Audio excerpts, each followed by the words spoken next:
శ్రోతలందరికీ నమస్కారం. ఇప్పుడు వినబోయే కథ పేరు మంచు తెరలు. రచించిన వారు వాణిశ్రీ గారు. కథ విందాము. సుచరిత ధోరణి ఏమిటో అర్థం కావడం లేదు శంకర్కి. పెళ్లైన కొత్తలో ఇద్దరు ఒకే కంపెనీలో పనిచేసేవారు. తర్వాత చెరొక కంపెనీలో చేరాల్సి వచ్చింది. దూరమయ్యారు. మనసులు కూడా దూరమైనట్లు ఫీల్ అవుతున్నాడు శంకర్. పెళ్ళయి 3 ఏళ్లు. ఇప్పుడే పిల్లలు వద్దంటుంది. ఇద్దరం జాబ్ చేస్తున్నాం శంకర్. పిల్లల్ని కంటే క్రచ్లో పడేయాల్సి వస్తుంది. అది నాకిష్టం లేదు అని నిర్మోహమాటంగా చెప్పింది.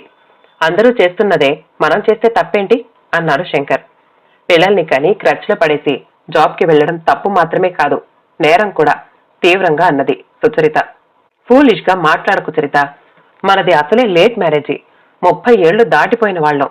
ఇలాగే పిల్లల్ని కనడం వాయిదా వేసుకుంటూ పోతే తర్వాత ప్రెగ్నెన్సీ వచ్చే ఛాన్స్ ఉండదేమో కోపంగా అన్నాడు శంకర్. అందుకని బాధ్యత లేకుండా బిహేవ్ చేయలేం కదా అన్నది. బాధ్యత? అదేంటి? పిల్లల్ని కన్న తర్వాత పెంచడమే బాధ్యత. ఖర్చులో వేసో ఆయాల దగ్గర పడేయడం బాధ్యత రాహిత్యం. అలా చేసే బదులు అసలు పిల్లల్ని వద్దనుకోవడం ఉత్తమం. సరిత, నీ మాటలు నాకేం అర్థం కావడం లేదు. ఇందులో అర్థం కాకపోవడానికి ఏముంది? పిల్లల్ని కన్న తర్వాత వాళ్ల ఆలన పాలన నేనే చూడాలి. వాళ్ళని నా ఒళ్ళో పెంచాలి. నేనెట్లా మా అమ్మ దగ్గర పాలు తాగానో, గోరు ముద్దలు తిన్నానో, ఆడుతూ పాడుతూ స్వేచ్ఛగా పెరిగానో అటువంటి బాల్యం నా పిల్లలకు ఇవ్వడం నా బాధ్యత చెప్పింది సుచరిత. అంటే నీకు పిల్లల్ని కనే ఉద్దేశం లేదన్నమాట. ఎందుకు లేదు? ఇంకెప్పుడు? నేను జాబ్ మానేసిన తర్వాత. మానే ఎవరొద్దన్నారు? ఇద్దరం జాబ్ చేస్తున్నాం. చేస్తూ మనం సుఖపడుతున్నది మాత్రం ఏముంది? అక్కసుగా అన్నాడు శంకర్. మరి నీ బాధ్యత అడిగింది సుచరిత. నాకు నా బాధ్యత తెలుసు. నువ్వేం గుర్తు చేయనవసరం లేదు. నీ చెల్లెలి పెళ్లి చెయ్యి. రెస్పాన్సిబిలిటీ నుంచి రిలీవ్ అవుతావు. నేను జాబ్కి రిజైన్ చేస్తాను. శంకర్ గతుక్కుమన్నాడు. ఊళ్ళో తల్లి చెల్లెలు ఉన్నారు. చెల్లెలు పెళ్లి చేస్తానని తండ్రికి చివరి రోజుల్లో వాగ్దానం చేశాడు. చెప్పు శంకర్, ఇప్పుడు మనకున్న సేవింగ్స్ తో పెళ్లి చేయగలమా అడిగింది సుచరిత. శంకర్ మౌనంగా ఉండిపోయాడు. కాలం గడిచిపోతోంది.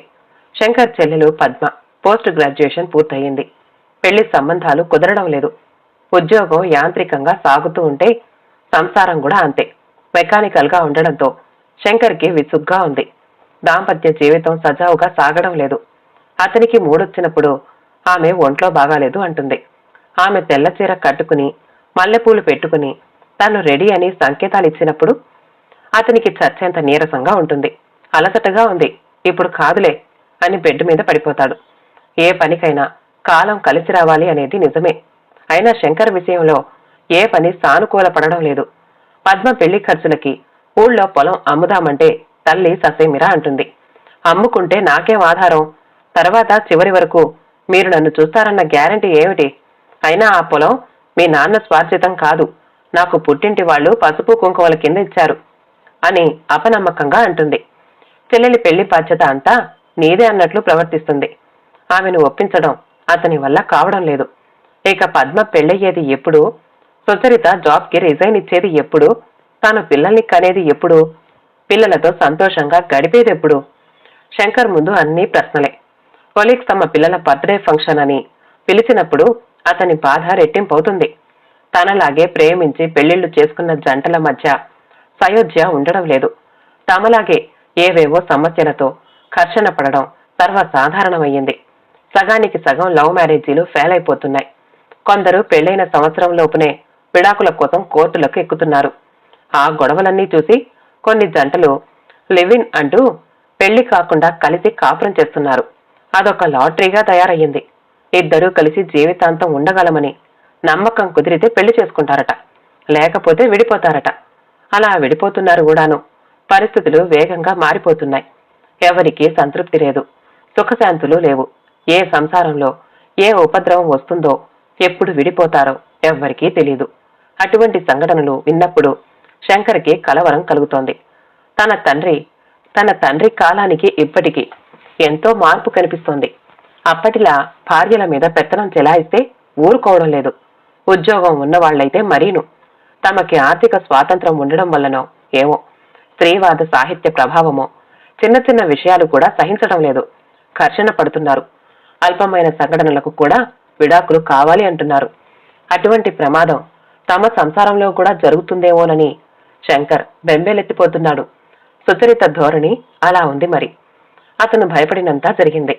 ఒకరోజు సుచరిత కారు ఫ్రంట్ సీట్లో కూర్చుని డ్రైవింగ్ చేస్తున్న అతనితో నవ్వుతూ మాట్లాడడం అతని కళ్ళబడింది. అది క్యాబ్ కాదు, అతను డ్రైవరు కాదు. ఆఫీస్ నుంచి ఇంటికి రాకుండా కారులో షికార్లేమిటి?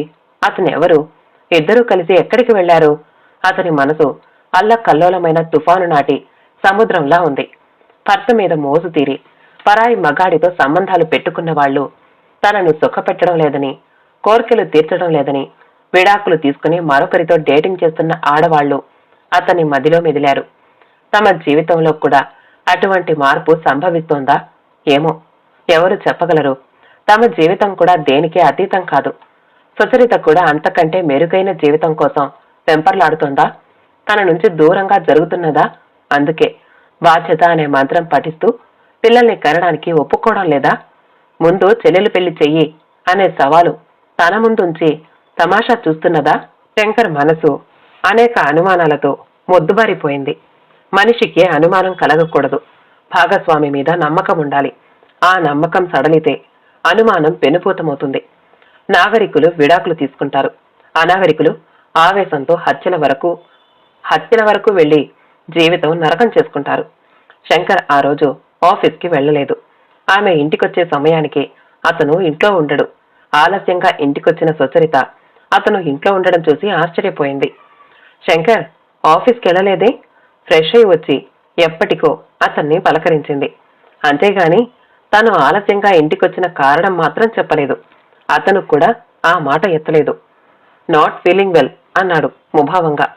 ఫీవర్ ఏమైనా వచ్చిందా అని అతని బొగ్గలకు చేతిని ఆనించింది. ఫీవర్ ఉన్నట్లు లేదు. ఎందుకైనా మంచిది, కాలనీలో డిస్పెన్సరీకి వెళ్దాం పదా అన్నది. అవసరం లేదులే అని అతను హాల్లోనే సోఫాలో పడుకున్నాడు. బెడ్రూంలోకి వెళ్లలేదు. సుచరిత అతన్ని రమ్మని పిలవలేదు. అతనికి లోపల ఏదో కసిగా ఉంది. గుండెల్లో ఆవేదన మండిస్తోంది. సుచరిత మీద ఎంతో కోపంగా ఉంది. తను ఎవరితోనో కారులో వెళ్లడం చూశాడని ఆమెకు తెలియదు. తెలిస్తే ఏదో ఒక కొంటిసాకు చెప్పి ఉండేది. ఇప్పుడు ఏమీ ఎరగనట్లు మామూలుగా ప్రవర్తిస్తోంది. శంకర్కి నిద్ర పట్టడం లేదు. ఆలోచనలు సుళ్ళు తిరుగుతున్నాయి. ప్రేమించి పెళ్లి చేసుకున్న సుచరిత తన నుంచి ఎందుకు దూరంగా జరుగుతోంది? లవ్ మ్యారేజీ కాబట్టే ఫెయిల్ అవుతున్నదా? పెద్దలు కుదిర్చిన పెళ్లైతే స్థిరంగా ఉండేదా?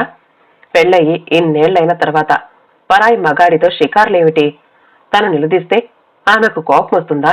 నా ఇష్టం అని ఎదురు తిరుగుతుందా? నీతో బోర్ కొట్టింది శంకర్. సొంత ఇల్లు లేదు, కారు లేదు. ఏం జీవితం? ఇక నీతో కలిసి ఉండలేను, గుడ్ బై అని వెళ్లిపోతుందా? ఇప్పుడు ఆలోచిస్తూ ఉంటే సుచరిత ప్లానుడ్గా మొదటి నుంచి ప్రవర్తిస్తున్నట్లుగా అనుమానం వచ్చింది. పెళ్ళవ్వగానే ఇంటి అద్దె నువ్వు కట్టు శంకర్, మిగిలింది బ్యాంక్లో వేసుకో. నేను ఇంటి మెయింటెనెన్స్ చూస్తాను, మిగిలింది నా అకౌంట్లో వేసుకుంటా అన్నది. అలాగే జరుగుతున్నది ఇన్నాళ్లు. ఎప్పుడైనా విడిపోతే ఎవరి డబ్బు వాళ్ల దగ్గర ఉండేటట్లు ప్లాన్ అన్నమాట. శంకర్కి తెల్లవారుజామున ఎప్పుడో నిద్రపట్టింది. లేచేసరికి బోలెడు పొద్దెక్కింది. సుచరిత ఇంట్లో లేదు, డ్యూటీకి వెళ్లిపోయిందన్నమాట. అతనికి ఉక్రోషం కలిగింది. కనీసం తనకు ఎలా ఉందని కూడా పరామర్శించకుండా పోయిందంటే తనను కేర్ చేయడం లేదు. అతని సెల్ రింగ్ అయ్యింది.